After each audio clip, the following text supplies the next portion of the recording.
Olá! Hoje a gente vai fundo numa questão que, olha, pega todo mundo. Aquela distância, às vezes gigantesca, entre o que a gente planeja fazer e o que de fato consegue realizar. Vamos desvendar juntos a estratégia da ação para transformar de vez a intenção em resultado.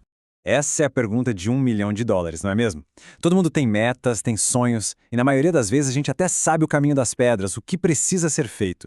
Mas parece que tem alguma coisa no meio do caminho que impede a gente de agir. O que a gente vai fazer aqui é descobrir que algo é esse e, claro, como passar por cima dele.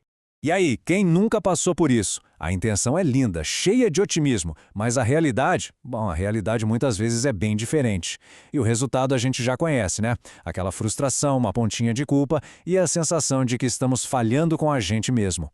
Esse é o tal gap da execução na sua forma mais pura. E olha, esse abismo entre querer e fazer não é só preguiça ou falta de disciplina, não. É um problema bem mais complexo, com causas muito claras que vão bem além da simples força de vontade. Vamos entender agora o que é que alimenta essa lacuna entre o que a gente quer e o que a gente faz. E aqui estão os grandes vilões dessa história.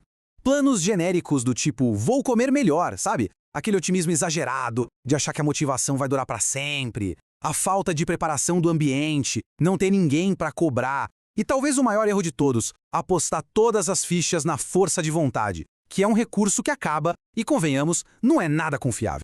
Mas beleza, já entendemos o problema. A boa notícia é que existe um método, sabe? Um framework, uma estrutura para a gente fechar essa lacuna. Então, agora, a gente para de olhar para o problema e começa a construir uma solução que realmente funciona. E esse aqui é o nosso mapa. São 5 passos bem lógicos, super poderosos, que quando a gente combina, cria um sistema à prova de falhas para a execução. Vamos passar por cada um deles agora, em detalhes. O ponto de partida é a clareza. Mas não é qualquer clareza, é uma clareza cirúrgica. Um objetivo vago como ler mais é um convite para deixar para depois. Agora, quando se transforma isso em vou ler 20 páginas de não ficção das 6 às 6h30, pronto. Acaba com qualquer dúvida. Não tem mais o que pensar na hora, é só executar. Agora, o segundo passo é genial de tão simples. É o planejamento se-então. Em vez de esperar a hora chegar para decidir o que fazer, a resposta já está pré-programada. É como programar um robô dentro da nossa cabeça. Por exemplo, se o despertador tocar às 6 da manhã, então eu vou calçar o tênis de corrida. A decisão já foi tomada, economizando nossa energia mental. E pode parecer simples demais para funcionar, mas os números não mentem. Pesquisas como as do psicólogo Peter Gollwitzer mostram que essa técnica pode aumentar a chance de uma ação ser executada em até 300%. É uma mudança drástica que acontece simplesmente por se definir um gatilho e uma resposta com antecedência. O terceiro passo é o que a gente chama de pré-compromisso. A ideia aqui é criar mecanismos que tornem mais difícil desistir. Pode ser financeiro, tipo apostar dinheiro com um amigo. Pode ser social, contando sua meta para todo mundo. Ambiental, deixando tudo preparado na noite anterior. Ou até temporal, bloqueando um horário na agenda como se fosse a reunião mais importante do dia.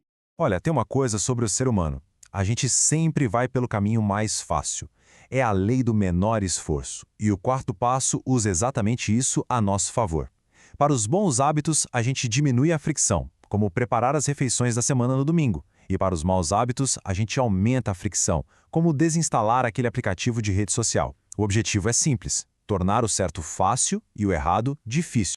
E chegamos ao quinto e último passo do nosso framework, o monitoramento. E essa frase clássica do Peter Drucker resume a ideia de forma perfeita. Se a gente não acompanha o progresso, estamos simplesmente dando um tiro no escuro, navegando sem mapa.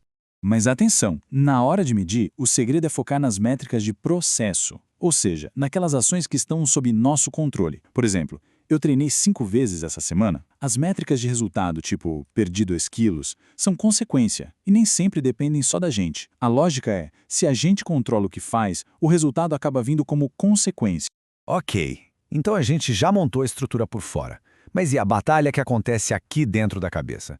Agora vamos explorar as armadilhas psicológicas como o perfeccionismo, que muitas vezes impedem a gente de dar o primeiro passo. Essa frase aqui deveria ser um mantra para todo mundo. O perfeccionismo é um dos maiores inimigos da ação. É ele que deixa a gente preso, planejando para sempre, esperando as condições ideais, que, vamos ser sinceros, quase nunca chegam. É uma mudança de chave na cabeça, sabe? A mentalidade perfeccionista fica procurando desculpas para não começar. Já a mentalidade de execução entende que uma ação feita de forma imperfeita hoje vale infinitamente mais do que a ação perfeita que nunca sai do papel. O que importa é avançar e não esperar o cenário ideal. E falando em avançar, aqui vai uma ferramenta super prática para vencer a procrastinação do dia a dia, a regra dos 2 minutos, que o David Allen popularizou. A ideia é simples. Se algo leva menos de 2 minutos, não pense, não planeje, não adie. Simplesmente faça. Isso cria uma onda de pequenas vitórias que dão um gás danado para o dia. Bom, a gente está chegando no final e agora vem a parte que talvez seja mais crucial de todas. Como é que a gente supera aquela inércia inicial? Aquele primeiro empurrão que parece ser sempre o mais difícil. Existe um mito gigante sobre produtividade, uma ideia que trava muita gente. É a crença de que, primeiro, a gente precisa se sentir motivado para depois, então, agir. A pessoa fica ali esperando a vontade aparecer do nada e, na maioria das vezes, ela não aparece. A verdade, que parece até meio estranha no começo, é que o jogo funciona ao contrário. A ação vem primeiro. Uma pequena ação gera um pequeno progresso. Esse progresso, por menor que seja, gera tal da motivação que tanto se esperava. E com motivação fica mais fácil agir de novo, criando uma bola de neve positiva, um ciclo virtuoso. Então a grande lição aqui é esta. Não espere pela motivação. Crie a motivação através da ação. É o movimento que gera o sentimento, e não o contrário. O importante é dar o primeiro passo, por menor que ele seja. E, para a gente fechar, fica essa reflexão. Com base em tudo isso que a gente conversou, qual é a primeira, menor, mais simples ação de 2 minutos que pode ser feita agora para dar início a um novo ciclo de execução? Porque o segredo, no fim das contas, é simplesmente esse: começar.